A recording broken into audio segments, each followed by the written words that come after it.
everyone, and welcome to my sewing room. Today we are going to finish up that Winnie the Pooh wall hanging, so don't go away.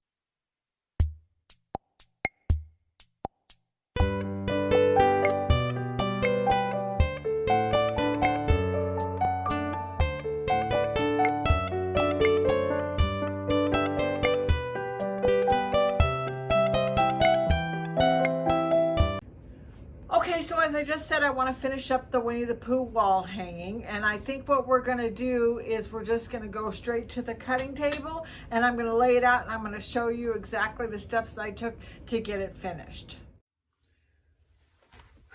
Okay, so here are my 3 little panels, and as I said in my last video, I I don't even know how I did this. I guess if I paid more attention to what the heck I was doing, I would realize that they were getting at different sizes. This one here, let's see. This one is on Monday, and this one is almost exactly the same size as this one, but not. And then this is the biggest one. So there's 3 different sizes. If you're more OCD than I am and you want to make sure they're all correct, then make sure when you set up your outline that you get them all the same size. That would have been a smarter thing to do. But I'm going to go ahead and finish it anyway because I like it. So the next thing that I want to do is I want to decide what the background's going to be. And I looked at this. I had this in my stash. It's a really pretty kind of a dark blue with some stars and everything. And if I put it on here like this, and I look at it without the seam allowance, I kind of like the dark blue against the rest of it. I think it looks pretty. But I went to the fabric store the other day, and I found this, and I just thought this was so cute. It's not classic Winnie the Pooh, it's Disney Winnie the Pooh, but it's really pretty with a blue background and the balloons, and I've got the balloons in this, so I thought that would be really pretty. But I think it's a bit much with everything that's going on inside the background, so I want to put something in between them. So I have this that I actually got this for Christmas from my quilt friends, and it's kind of a oh, I can't even think of the name of it, where it changes colors as it goes across, but I like the dark teal that's on it, and I think it kind of goes with this one as well. So if we put it here, I think that looks really pretty up against this, and then we could make sashing up to the edges and then add this border just around the outside. So what do we need to do? So the first thing we need to do is we need to figure out, I just knocked something over there. We need to figure out exactly how wide it needs to be. So if this is butted up against here, which we want to leave the batting in between there, how big is this here? So let's put a ruler there. And this is almost exactly 2 inches from here to here, 2 inches. And you want to add a 1/4 inch here and a 1/4 inch here. So that's 2.5. So I'm going to cut 2.5 inch strips. So let's just go ahead and do that really quick here. So,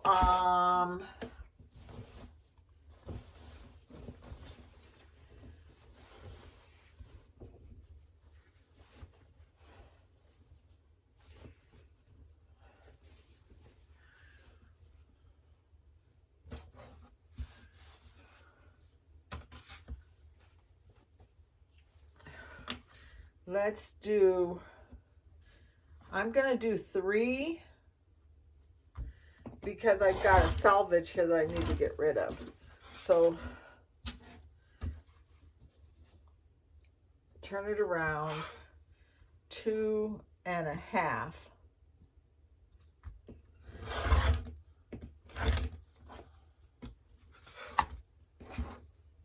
There's one.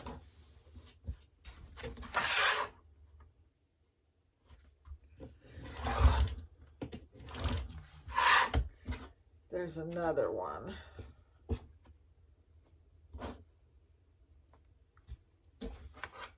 Do you guys sometimes think when you watch me that she's not like a quilter at all? She doesn't,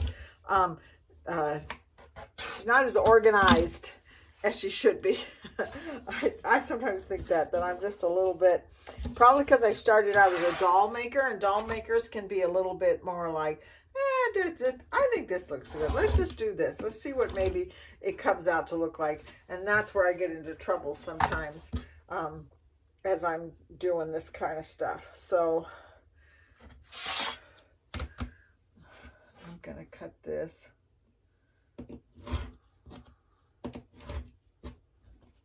Okay, so let's just toss that over there. Okay, so then let's take this. And what I'm going to do is I'm going to sew this so that it is right up against this. And sometimes what you have to do is you have to, well, first things, you have to see where you're going to sew this at. And if you turn it this way, you can sew on this side. But I have to kind of pin this a 1/4 of an inch down from there, right there, and sew it right across there like that. So I'm going to turn it over on this side. I'm going to sew it here, and then I'm going to flip it this way. And then I'm going to sew it on this side. And basically the way I'm going to do that is I'm going to take this one and I'm going to put it over here on this side. See, what would have been smarter and easier is if I'd cut this full 1/2 inch here so that I could have lined it up with the edge. And then I wouldn't have had to be sitting here trying to figure out where a 1/4 of an inch is at. But I already cut it. So I'm going to just go ahead and I'm going to sew it like this, a 1/4 of an inch. And then I'm going to turn it this way. And then I'm going to take this and I'm going to put this a 1/4 of an inch down, and I'm going to sew it here, and then I'm going to flip it this way, and then this will be actually sewn right down the middle of this, and that'll look really pretty. And then I'll do it with the other piece. And then what I'm going to have to do, you guys are kind of in on my thinking process, because they're not the same size across. Actually, before I sew this strip, I need to sew this strip here. So I'm going to sew a strip here, and I'm going to sew a strip here, and I'm going to sew a strip here, and I'm going to sew a strip here, and then I'm going to sew the one in the middle, and then I'm going to trim the whole thing down so I can put the outside on. So let me do that first, and I'll come back to the cutting table and I'll show you what I've done. Okay, so I came back so I could show you. I had to think about this a little bit. And like I showed you before, I didn't think it through well enough to know where to line this strip up. So you see I put these strips on there and I think they look really good. But then to put this strip on here, if I cut this down to a 1/4 inch, I'd lose my batting, which I don't want to use. So I should have added the width of this to my strip, and I didn't. So what I ended up doing was I took my strip and I measured with my ruler exactly a 1/4 inch seam allowance, which is right here. And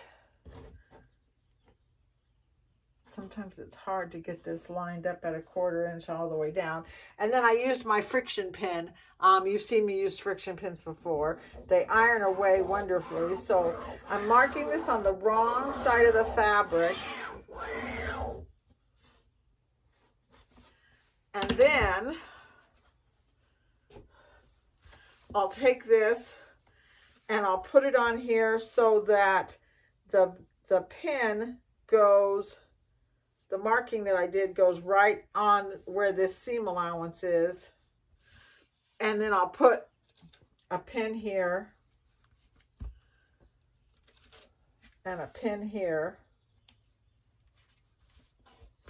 And I'm not going to waste all of this. I'm just putting it on here like this so you can see what I'm going to do. And then I'm going to flip it over, and then I'm going to sew right on the edge of this right here.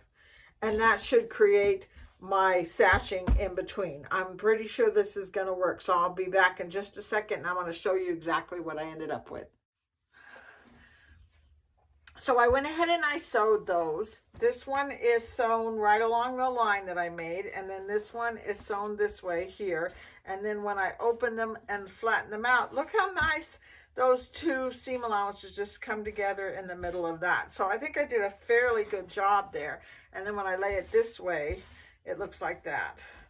And I like it. I think it looks really good. So then we're going to do the one on the top the exact same way, and then we're going to come back and kind of trim the whole thing down.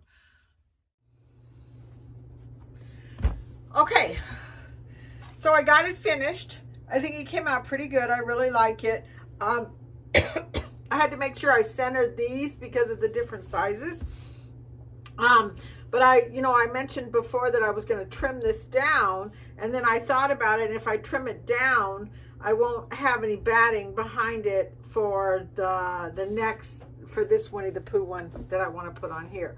So what I'm going to do is I'm going to use my ruler, and I'm going to measure out about 1 inch on the side of the largest one here and straighten it up. And then I'm going to use my friction pin again, and I'm going to mark it.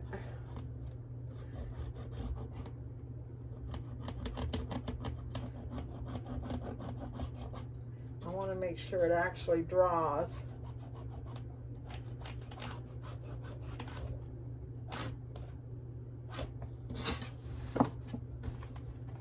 It looks like it's doing a good job of making a nice dark line.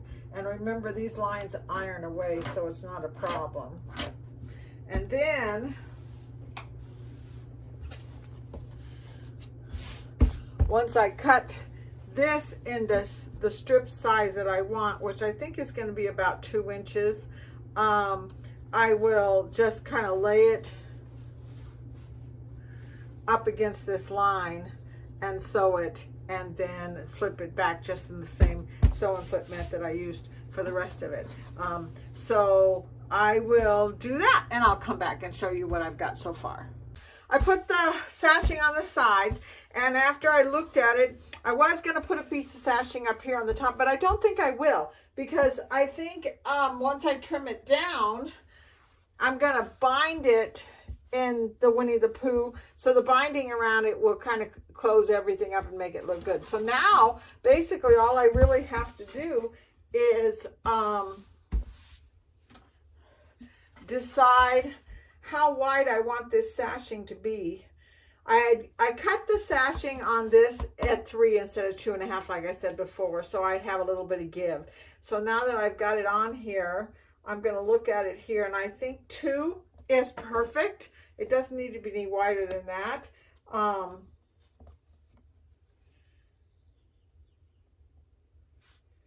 Let's do 2.5, just so it has a little extra Winnie the Pooh around the edges. So let's trim this. And I'm actually using the dark line right here as a guide, just to make sure that the sashing is even all the way down. So let's pull this off and bring it up here, and we'll put this at 2.5.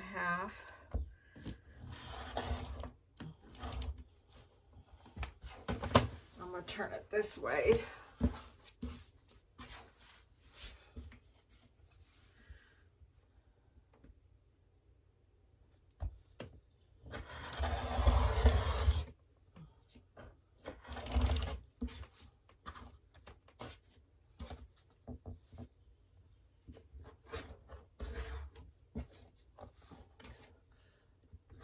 Sometimes I have a little bit of issues trying to get this straight.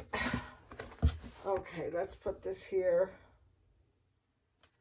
2.5.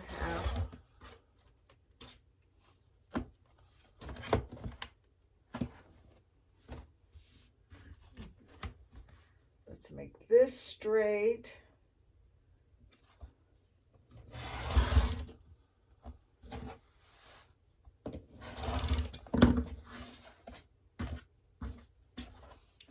then down here at the bottom, I didn't give it enough batting, and it actually, the batting only goes down about an inch, but that's okay. It's the bottom of the wall hanging. It's all right if it's not even. I'm not one of those people that make sure everything is exactly the same measurement. I'm kind of like one of those people that has different color wood and things like that in my house. It used to drive my late husband crazy. So what do you think? Do you think it came out good? I think it's really pretty. And then I have plenty of that Winnie the Pooh fabric that I can back it with and bind it with. And then I'll come back and I'll show you what it looks like completely finished. Okay, so I put the binding on it, and this is what it looks like. And I don't know if you can see it, the whole thing there. I just think it came out really, really cute. I'm very pleased with it. I don't stress over little tiny things like everything being exactly the same measurement and all that sort of thing. Like, for instance, the blue up here is different than the blue down here. I could tell you that I did it that way on purpose, but that would be a lie. I just kind of just whipped it out, and I think it came out really, really cute. I've been very, very happy with it. And but you know, the whole purpose of it was to teach you how to do a little bit more with PE design software. And if you're one of my students that have a Stellare or a Luminaire, and then you come to my classes and everything, you haven't bought PE design software yet, it's a really good program. I love it. It's very easy to do, and it takes your embroidery to a whole new level. So come and talk to me about it, and I would be more than happy to teach you a little bit more about the PE design software. But in the end, it came out to be a really good wall hanging. I hope you had fun watching it, and I'll see you next time. Bye-bye.